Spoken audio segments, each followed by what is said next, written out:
Panjenenganipun menyebut di dalam buku beliau yang ditulis dengan sangat indah, keturunan Rasulullah sallallahu alaihi wasallam. Beliau menyebut para habaib adalah pewaris dzatiyah Rasulullah sallallahu alaihi wasallam. Mereka adalah memiliki fadilah dzatiyah, keutamaan yang utamanya bukan aradhi tapi dzatiyah, karena diri beliau, karena diri mereka itu ada membawa sesuatu yang dibawa, yang diwariskan oleh Rasulullah sallallahu alaihi wasallam. Bahwa mereka keturunan Rasulullah itu memiliki dzatiyah, satu potong kit'ah dari sisi Rasulullah sallallahu alaihi wasallam yang kita Ahlus Sunnah wal Jamaah yakin kebenaran hal itu, karena Rasulullah dawuh wonten ing pinten-pinten hadis ingkang sangat mu'tamad kesahihanipun. Di dalam beberapa riwayat Rasulullah mengatakan, taraktu fikum syai'ain in tamassaktum bihima lan tadillu. Ada dua hal yang aku tinggalkan kepada kalian, yang kalau Anda pegang tidak mungkin kalian tersesat di dalam kehidupan setelah aku wafat nanti. Yang pertama disebut Rasulullah, hablun mamdudun minallahi ila ahlil ardi, yaitu tali yang menghubungkan Allah dengan yang ada di muka bumi ini, yang kita kenal sebagai Al-Quranul Karim. Dan yang kedua adalah itrati ahli baiti, itrati ala baiti, yaitu keturunan-keturunanku, yang Rasulullah sallallahu alaihi wasallam menyebut dalam hadis tersebut, wa huwa shadiqul masduq la yantiqu 'anil hawa. Pasti benar yang beliau sampaikan, tidak mungkin salah. Beliau mengatakan la yatafarraqa hatta yarida 'alayyal haud. Tidak mungkin kedua hal itu berpisah selamanya sampai mereka mendatangiku di Haudul Kautsar, yaitu di Telaga Kautsar. Nek jenengan podo-podo akidah Ahlus Sunnah wal Jamaah, Kanjeng Nabi kagungan haud. Haudnya Rasulullah terletak setelah ada di dalam sirat, atau setelah terbebas dari urusan ngewat wonten teng siratal mustaqim. Di situ ada haud yang panjangnya sepanjang langit dan bumi ini, yang airnya lebih abyad, lebih putih daripada susu, yang ahla minal asal, yang lebih manis daripada madu. Kanjeng Nabi mengatakan, anak putuku tak tunggu nongkono. Mereka itu adalah orang yang telah ditentukan di Lauhil Mahfuz menjadi pilihan Allah sebagai penerus, pembawa fadilah dzatiyah, pembawa zat, pembawa bagian dari diri Rasulullah sallallahu alaihi wasallam. Untuk apa mereka ada di muka bumi ini? Rasulullah mengatakan, an-nujumu amanun li ahli sama.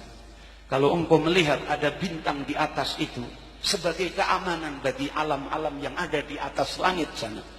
Wa ahlu baiti amanun li ahli al-ardi minal khilaf.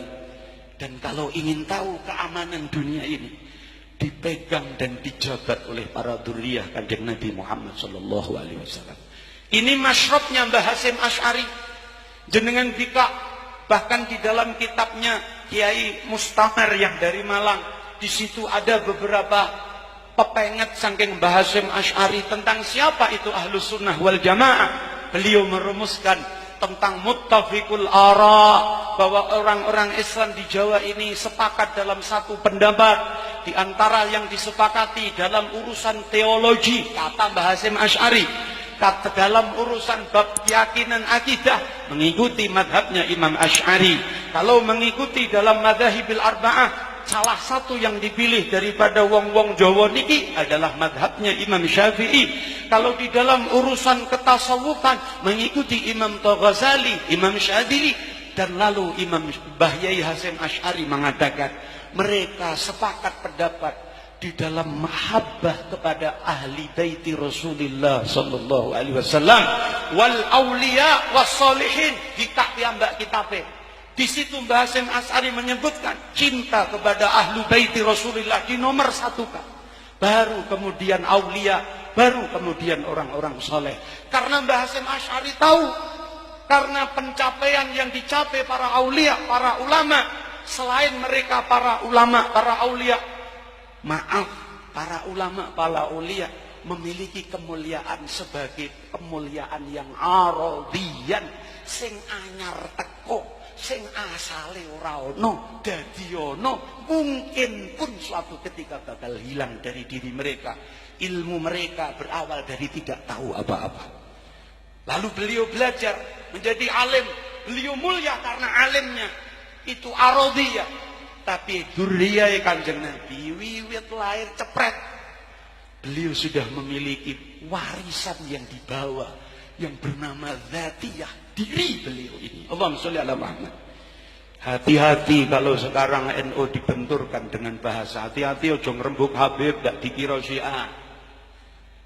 Hati-hati kalau kita berguru dengan para habaib dikira Syiah.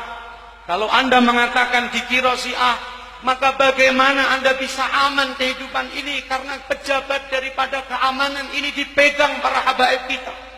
Kalau NU belajar untuk memusuhi para habaib, kata Mbah Yai Maimun Zubair, pernah disampaikan di majelisnya Habib Syekh bin Abdul Qadir As-Segaf, saya dengar langsung.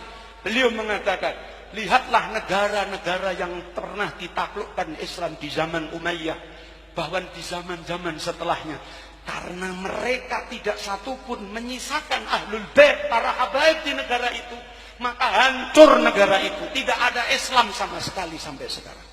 Tapi Indonesia ini dibawa wali 9, di mana wali 9 para ahlu bait Rasulullah sallallahu alaihi wasallam.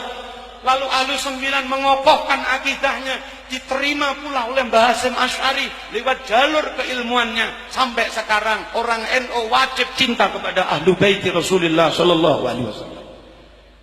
Panjenengan bika wonten teng Al-Manhajus Sawi, panjenenganipun Ibnu Hajar Al-Haytami, tokoh di dalam urusan madhab Syafi'i. Ketika beliau ditanya, wahai Ibnu Hajar, kalau saya ketemu ada satu rombongan, di situ ada Habib yang masih kecil, lalu banyak agabirul ulama, wali-wali ulama besar di tempat itu, siapa yang aku dahului untuk menyalami mereka? Jawabanipun Ibnu Hajar Al-Haytami, dahulukanlah para habaib walaupun mereka masih kecil. Kenapa? Karena mengikuti dawuh Kanjeng Nabi sallallahu alaihi wasallam, qaddimu Quraisyan, dahulukanlah para pewaris-pewaris Bani Quraisy, yaitu para dzurriyyah Kanjeng Nabi sallallahu alaihi wasallam. Malam ini yang pertama saya ingin sampaikan adalah pelajaran kita bagaimana Mbah Hasyim Asy'ari mencontohkan kepada murid-muridnya sekelas Mbah Yai Umar ini, yang beliau secara talaqi langsung pernah menjadi muridnya Mbah Hasyim Asy'ari. Beliau mencontohkan kembali kepada kita tentang ta'alluq kita, i'timad kita, bahwa Kanjeng Nabi bukan hanya mewariskan ilmu saja, Kanjeng Nabi mewariskan fadilah dzatiyah, mewariskan zat yang sebagai pengaman dalam kehidupan kita ini. Semoga para habaib kita dijaga zahiran wa batinan. Semoga kita para pecintanya dikumpul ke Kanjeng Nabi Muhammad sallallahu alaihi wasallam. Karena saat ini mencintai para dzurriyyah seolah-olah dilupa-lupakan. Para kiai-kiai sekarang seolah-olah khawatir saingan, khawatir seolah-olah dengan munculnya para habaib jamaahnya melayu. Saya akan meyakinkan kalian panjenengan, dawuh dari Habib Lutfi perlu sampean tahqiqno kalau tidak percaya.